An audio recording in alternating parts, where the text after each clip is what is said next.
Okay, today's tip of the week is compressing pictures, and I have a couple examples. So here's an image that I took with my digital camera, and I want to open it with Microsoft Office 2010. So here I have a photo and picture, compressed picture. And so right now the size of this picture is 1.08 megabytes, which is kind of difficult to email. And you could compress it for email, but that makes it really small.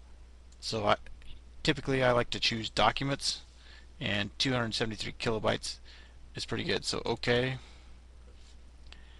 and when you do that, notice the picture doesn't really change, but this, I should have pointed this out earlier, the 52% zoom changes, and now you want to save it.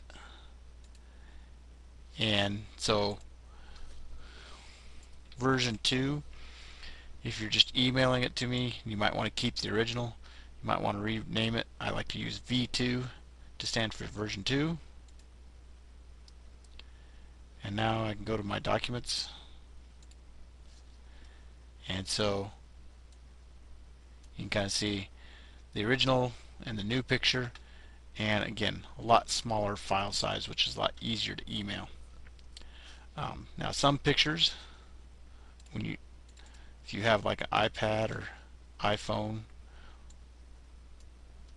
so here's a picture that I took of my daughter's work, and I emailed it to me from my iPad. Compressed picture. This one's already pretty small, 162 kilobytes.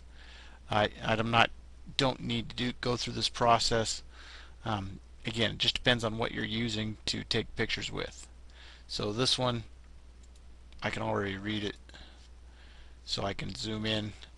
This one I can read the words pretty easily, so, and it's got a good file size, so I'm not going to mess with it. So hopefully this helps you with resizing pictures. And again, easiest way to do it, and depends on what programs you have on your computer.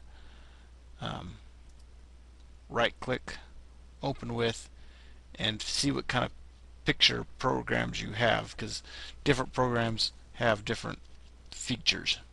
And so again, I like to use Microsoft Office 2010 because that's what I have, but you may have other programs. Thanks for your time.